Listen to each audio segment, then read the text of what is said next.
तो दोस्तों, मैं Rajneesh Kumar cube vision YouTube platform में आपका बहुत बहुत स्वागत करते हैं। दोस्तों, हम लोग सम्मान ज्ञान के 5000 प्रश्नों को सीरीज को चला रहे थे, ठीक है, जिसमें से पहले पार्ट को हमने कल अपलोड कर दिया था। आज उसी को कंटिन्यू करते हुए इसका सेकेंड पार्ट है। इसमें से हमारे भी 60 क्वेश्चन होंगे, ठीक है। चलिए स्टार्ट करते हैं। पहला क्वेश्चन है, क्रोमोसोम की संरचना में कौन भाग लेता है? तो क्रोमोसोम की संरचना में हमारा डीएनए एवं प्रोटीन भाग लेता है, ठीक है। नेक्स्ट है, अनुच्छेद 17 किस विषय से संबंधित है? तो अनुच्छेद 17 हमारा अस्पृश्यता का अंश से संबंधित है, ठीक है। अगला है, 1 किलो भार के बराबर कितना न्यूटन होता है? तो 1 किलो भार के बराबर 9.8 न्यूटन होता है, ठीक है। अगला क्वेश्चन है, उत्तर वैदिक काल के मृत भांडों में किस प्रकार के मृत भांड सर्वोपरि वैशिष्ट सूचक है? तो चित्री धूसर मृत भांड। उत्तर वैदिक काल में किस तरह के सर्वोपरि मृत भांडों का प्रयोग होता था? तो चित्री धूसर मृत भांड का, ठीक है। अगला है, मुक्तेश्वर मंदिर कहाँ स्थित है? तो मुक्तेश्वर मंदिर हमारा उड़ीसा के भुवनेश्वर में स्थित, ठीक है। भुवनेश्वर कहाँ है? ये उड़ीसा की राजधानी है। पृथ्वी का भूमध्य रेखीय व्यास कितना होता है? तो पृथ्वी का भूमध्य रेखीय व्यास 12,756 किलोमीटर होता है, ठीक है। अगला क्वेश्चन देखते हैं कि मेडोना किसकी चित्रकृति है? तो मेडोना हमारे एक इटली निवासी राफेल जी की चित्रकृति है, ठीक है। कहाँ की? मेडोना हमारी इटली के निवासी है, जो कि राफेल एक चित्रकृति है उन्हीं। अगला क्वेश्चन देखते हैं हम। अगला क्वेश्चन है, भारत की किस पंचवर्षीय योजना में राष्ट्रीय आय की वृद्धि पर न्यूनतम हो रही वृद्धि दर हो रही? तो हमारी ये तृतीय पंचवर्षीय योजना में, भारत में जब हमारी तृतीय पंचवर्षीय हुई थी तो उसमें प्रति व्यक्ति आय की न्यूनतम दर में वृद्धि हो रही थी, ठीक है। अगला है, ऋग्वेद किस अपराध का सबसे अधिक उल्लेख किया गया है? ऋग्वेद में पशुओं की चोरी का सबसे ज़्यादा उल्लेख किया गया है, ठीक है। पशुओं की चोरी का सबसे ज़्यादा उल्लेख किया गया है ऋग्वेद में। अगला है, साइलेंट वैली किस राज्य में है? तो साइलेंट वैली हमारा केरल राज्य में है, ठीक है। कहाँ पर? केरल राज्य में है। अगला क्वेश्चन है, जब दो इलेक्ट्रॉन एक ही कक्षा में होते हैं तो उनमें क्या पाया जाता है? तो उनमें एक विपरीत चक्रण पाया जाता है। हमारे जब दो इलेक्ट्रॉन एक ही कक्षा में होते हैं तो उनमें आपस में विपरीत चक्रण की प्रक्रिया होती है, ठीक है। आगे देखते हैं, किस अनुच्छेद में प्रेस की स्वतंत्रता वर्णित है? तो अनुच्छेद 19 के फर्स्ट में हमारा प्रेस की स्वतंत्रता का वर्णन किया गया है, ठीक है। अगला है, हैजा के जीवाणु किसने खोज की थी? तो हैजा की जीवाणु की खोज रॉबर्ट कोच ने किया था। किसने? रॉबर्ट कोच ने किया था। अगला है, आर्यों का मुख्य व्यवसाय कौन सा था? तो आर्यों का मुख्य व्यवसाय हमारा कृषि थी। जब हमारे यहाँ प्राचीन काल में आर्य लोग आए थे तो उनका मुख्य व्यवसाय कृषि था, ठीक है। अगला है, चैत्य किस धर्म के अनुयायियों का पूजा स्थल है? तो चैत्य हमारे बौद्ध धर्म के अनुयायियों का पूजा स्थल है, ठीक है। अगला है, पृथ्वी का ध्रुवीय व्यास कितना होता है? तो पृथ्वी का ध्रुवीय व्यास 12,714 किलोमीटर होता है। कितना? 12,714 किलोमीटर, ठीक है। इसको किलोमीटर में लिखेंगे, ठीक है। अगला देखते हैं, महिलाओं की ओलंपिक में भागीदारी सबसे पहले किस वर्ष हुई थी? तो हमारे यहाँ महिलाएं 1900 ईस्वी से ओलंपिक में भाग लेना शुरू कर दिया था, ठीक है। तो कब थे? 1900 ईस्वी से। अगला देखते हैं, योजना अवकाश के कारण कौन सी पंचवर्षीय योजना ध्येय से प्रारंभ हुई? योजना अवकाश के कारण हमारी चतुर्थ पंचवर्षीय योजना ध्येय से प्रारंभ हुई थी, ठीक है। अगला देखते हैं,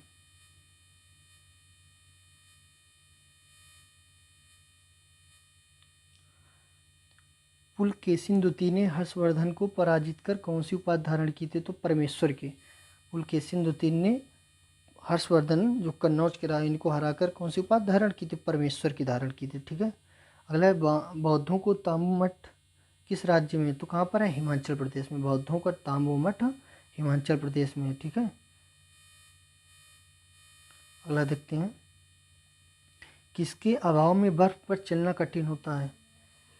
किसके अभाव में बर्फ पर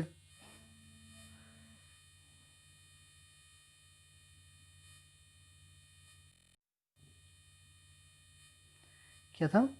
किसके अभाव में बर्फ पर चलना कठिन था? तो घर्षण के कारण, ठीक है। अगला है, किस राष्ट्रपति की मृत्यु सर्वप्रथम अपने कार्यकाल में हो गई थी? तो डॉक्टर जाकिर हुसैन की मृत्यु। किसकी? डॉक्टर जाकिर हुसैन की मृत्यु उनकी कार्यकाल के दौरान ही हो गई थी, ठीक है।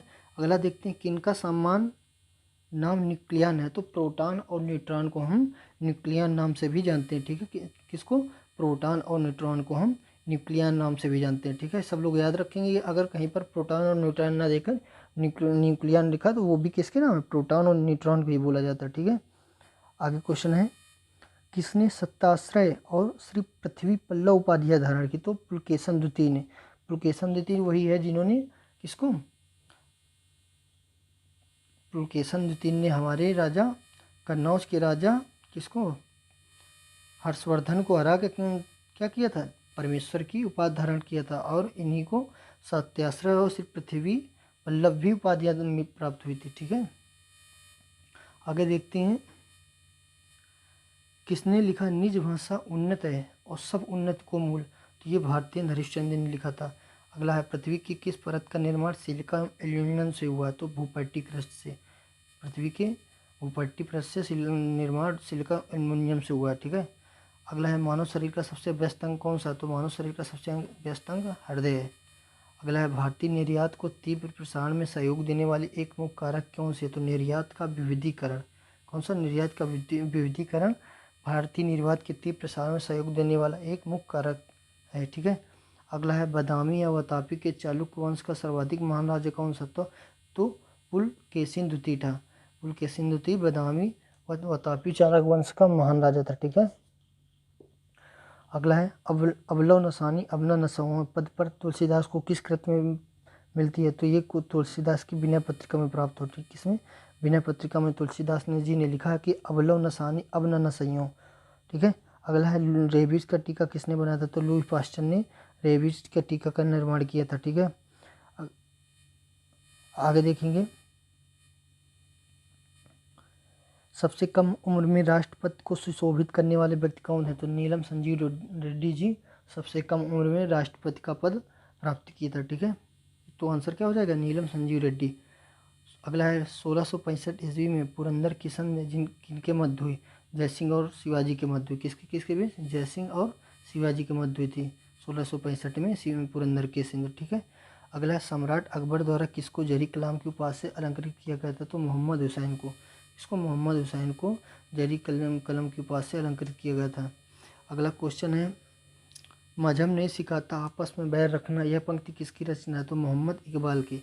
मोहम्मद इकबाल ने बोला था कि मजहब नहीं सिखाता आपस में बैर रखना, ठीक है। आगे क्वेश्चन है, पृथ्वी की किस परत को सियाल परत भी कहते हैं? तो पृथ्वी की भूपट्टी को हम सियाल के नाम से जानते हैं। तो इसका आंसर क्या हो जाएगा? तो पृथ्वी की भूपट्टी जिसे क्रस्ट बोलते हैं, ठीक है। आगे देखते हैं, कौन सी संधि को स्वीकार करने वाला पहला भारतीय राजा था? तो हैदराबाद के निजाम सहायक संधि को स्वीकार करने वाले पहले भारतीय राजा थे, ठीक है। आगे देखते हैं, भारतीय विदेश व्यापार संस्थान कहाँ स्थित है? तो भारतीय विदेश व्यापार हमारा नई दिल्ली में स्थित है। नई दिल्ली से ही हम भारत विदेशों को एक दूसरे आयात निर्यात करते हैं, ठीक है। किसको श्री कलाम की उपाधि से नवाजा गया? तो अब्दुल समद को हम श्री कलाम की उपाधि से नवाजा गया था, ठीक है। अगला है, वंदना के इन स्वरों में एक स्वर मेरा मिला लो। वंदना के इन स्वरों में एक स्वर मेरा मिला लो, यह काव्य पंक्ति किस कवि द्वारा रचित है? तो यह एक सोहन लाल द्विवेदी जी के द्वारा रचित पंक्ति है, ठीक है। आगे देखते हैं,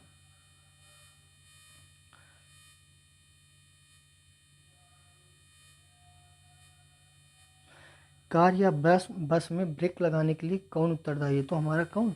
घर्षण बल। घर्षण बल अगर देखो, गाड़ी हो या किसी भी चीज़ में अगर चलने के लिए घर्षण बल की बहुत ज़रूरत है। घर्षण बल होता है हमारे पैरों के बीच में भी घर्षण बल होता है, तभी हम चल पाते हैं। तो कार या बस में ब्रेक लगाने के लिए क्या उसमें घर्षण बल की आवश्यकता होती है, ठीक है। सबसे अधिक उम्र में राष्ट्रपति को सुशोभित करने वाले व्यक्ति कौन थे? तो बीवी गिरी। सबसे कम उम्र में कौन राष्ट्रपति को सुशोभित किया था? तो नीलम संजीव रेड्डी जी को सबसे कम उम्र में राष्ट्रपति का पद प्राप्त हुआ था, और सबसे अधिक उम्र में बीवी गिरी जी को राष्ट्रपति का पद प्राप्त हुआ था, ठीक है। आगे है, किसमें क्लोरीन की ऑक्सीकरण अवस्था +1 है? तो हाइपोक्लोरिस। ये हाइपोक्लोरिस अम्ल होता है, इसमें क्लोरीन की ऑक्सीकरण संख्या 1 होती है, ठीक है। कितनी होती है? 1 होती है। आगे देखेंगे, पिट्राड यूरा का आरंभ किसने करवाया था? तो ये जहांगीर ने करवाया था। पिट्राड यूरा का आरंभ जहांगीर ने करवाया था, ठीक है। अगला है, किस देश का राष्ट्रीय पशु कंगारू है? तो ऑस्ट्रेलिया का राष्ट्रीय पशु कंगारू है, ठीक है। आगे देखेंगे, भूपट्टी में सर्वाधिक पाया जाने वाला तत्व कौन था? तो पृथ्वी की भूपट्टी में सर्वाधिक पाया जाने तत्व कौन सा है? ऑक्सीजन। कितना है? 71%। ठीक है, नहीं ऑक्सीजन हमारी 21% है। ठीक है, आगे देखेंगे नासा के टेलीस्कोप केपलर मिशन का प्रमोशन कब किया गया था? तो 7 मार्च 2009 को किया गया था। ठीक है, कब किया गया था? 7 मार्च 2009 को किया गया था। आगे एलएनजी की आयात के लिए भारत में पहला एलएनजी टर्मिनल कहाँ स्थापित किया गया? तो दहेज में। कहाँ पर? दहेज में। ठीक है, आगे देखिए किस वायुसेना के कार्यकाल में भारत में संविधान सभा का गठन हुआ? तो लॉर्ड बेवल। संविधान सभा का, जब हमारे यहाँ संविधान सभा का गठन हुआ तो उस समय कौन सा वायुसेना था? तो लॉर्ड बेवल था। ठीक है, आगे देखें किस देश का राजनीतिक दल बाथ पार्टी है? तो इराक का। इराक का राजनीतिक दल कौन सा है? Bath party. ठीक है, आगे देखेंगे आवृत बीजी, जिसको एंजियोस्पर्म के नाम से भी जानते हैं, कि किस कुल से नारियल संबंधित है? तो पाल्मी। कौन से? पाल्मी से। ठीक है, आगे देखेंगे अब तक सर्वाधिक व्यक्ति जो बतौर राष्ट्रपति निर्वाचित हुए किस राज्य से संबंधित है? किससे? आंध्र प्रदेश से। आंध्र प्रदेश से। ठीक है, आगे देखेंगे चिड़िया का आकाश में उड़ना न्यूटन के गति के किस नियम से संबंधित है? तो न्यूटन का गति का तृतीय नियम। इस नियम को हम क्या बोलते हैं? इस नियम को हम क्रिया प्रतिक्रिया को नियम बोलते हैं। ठीक है, तो चिड़िया का आकाश में उड़ना किस नियम से हम संबंधित है? गति के तृतीय नियम से। ठीक है, याद रखेंगे हम। आगे जिस समय कैबिनेट मिशन भारत आया उस समय ब्रिटेन का प्रधानमंत्री कौन था? तो हमारे यहाँ जब कैबिनेट मिशन भारत आया था उस समय हम ब्रिटेन के प्रधानमंत्री क्लेमेंट एटली जी थे। कौन था? क्लेमेंट एटली जी। ठीक है, नेक्स्ट देखेंगे सीबीआई किस देश की गुप्तचर संस्था है? तो सीबीआई भारत की गुप्तचर संस्था है। कहाँ की? सीबीआई भारत की गुप्तचर संस्था है। ठीक है, आगे देखेंगे पृथ्वी का कोर किस रूप में है? तो पृथ्वी का कोर हमारे पिघला द्रव के रूप में। किसमें? पृथ्वी का कोर पिघला द्रव के रूप में है। ठीक, तो इसका आंसर क्या हो जाएगा? द्रव। आधुनिक विश्व के प्रथम राजनीतिक चिंतक को किसे माना जाता है? मैकियावेली को। मैकियावेली को आधुनिक विश्व के प्रथम राजनीतिक चिंतक माना जाता था। ठीक है, आगे देखेंगे किस वर्ग के देशों के साथ भारत का सर्वाधिक आयात व्यापार है? तो ओपेक के देशों के साथ। ठीक है, ओपेक के देशों के साथ भारत का सर्वाधिक आयात का व्यापार है। ठीक है, आगे देखेंगे बेवेल प्लान की घोषणा लॉर्ड बेवेल ने कब की थी? तो 14 जून 1945 को इन्होंने की थी। कब की थी? 14 जून 1945 को लॉर्ड बेवेल ने घोषणा की थी। ठीक है, अगला है CIA किस देश की गुप्तचर एजेंसी है? तो USA। इसे क्या बोलते हैं? संयुक्त राज्य अमेरिका। संयुक्त राज्य अमेरिका की CIA गुप्तचर एजेंसी है। जैसे हमारे यहाँ CBI है उसी तरह अमेरिका में कौन है? CIA है। ठीक है, अगर दोस्तों ये अब आपको पसंद आ रहा है तो प्लीज़ कमेंट करके बताएं। ठीक है, और इसे लाइक करें, सब्सक्राइब करें, हाँ, और हो सके तो अपने दोस्तों में शेयर करें। धन्यवाद।